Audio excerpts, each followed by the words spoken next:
President Aquino is encouraging government agencies and the public to work together in addressing malnutrition in the country. The President made the statement during the 2012 National Nutrition Awarding Ceremony in Pasay City. The President stressed that while the government has achieved a lot in fighting malnutrition, there are still many challenges that lie ahead. During the occasion, the President also reported a 20.2% decline in malnutrition incidents in 2011. More from Rocky. A healthy Philippines. President Aquino gave this assurance in a speech during the National Nutrition Awarding Ceremony at the PICC. The President addressed the winners in the local government units for their exemplary performance in improving the nutrition situation in the respective communities.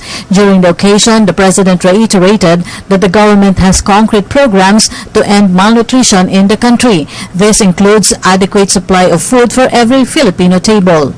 Sa pagtitipon ngayong araw, naalala ko ang isang linyang minsan inihayag ng dating pinuno ng Britanya na si Winston Churchill. Ang sabi po niya, and I quote, "There is no finer investment for any community than putting milk into babies," close quote.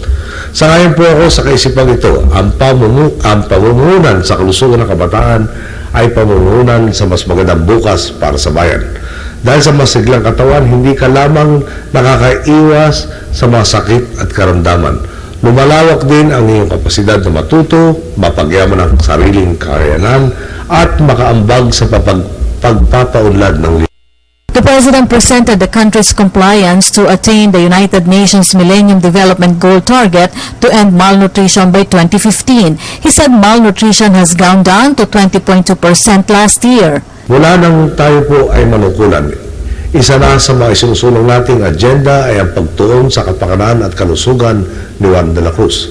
Sa katunayan, ang ilan po sa ating Millennium Development Goals ay nakatuon sa nutrition. Halimbawa, nalang po rito ay ang pagtutok sa mga kaso ng underweight children under 5 years old.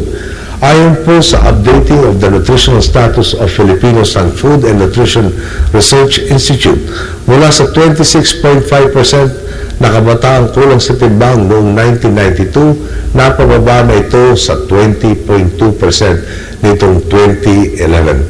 Kaya congratulations po sa inyo. But President Aquino admitted that there is more to be done to end the problem. He encouraged all government agencies and local government units to work double time to address nutritional problems in the country. Hindi po may kakaila. Marami na tayong nagawa, ngunit marami pa rin tayong sumikapan. Aminin po natin, malaki-laki ang atas na maabot ang target na ito. Kaya naman, hinikayat ko po ang bawat isa na kung maaari, doblehin pa ang kayod at pag-igihan pa ang pagtutulungan para sama-sama natin mapagtagumpay nito. Ano po ba ang estratehiya natin para matupad ito? Ang tutukan ang unang 1,000 araw ng bata o magmala sa sinapupunan hanggang sa unang 2 taon ng kanyang buhay. Ito po ang ilang mga hakbang na isinasagawa natin. Ang counseling para sa tamang nutrisyon ng mga nagdadalang tao. Ang paghahanda sa breastfeeding na ina hanggang sa unang 6 na buwan ng kanyang pagbubuntis. Ang pagtataguyod ng lactation station sa mga pampublikong lugar at ang regulasyon sa paggamit ng mga alternatibong gatas. Naniniwala po kasi tayo, mahalaga ang mga unang taon ng buhay ng sanggol, lalo na po yung unang 2 taon. Kaya naman, mahalaga rin ang pagtutok sa mga yugtong ito upang masiguro ang malusog na paglaki ng bata. Sa pangunguna ng DSWD, katuwang ang mga sa pilang NGOs, tuloy-tuloy po ang pagpapatupad ng ating supplementary feeding program. Sa inisiatiba po ito, naghahain tayo ng mga masustansyang pagkain sa mga kabataang dumadalo sa daycare sessions at supervised neighborhood play. At ito pong Setyembre, umabot na sa 581,388 ang mga bilang ng mga batang naandugan na masustansyang pagkain sa ating 13,268 daycare centers sa buong bansa.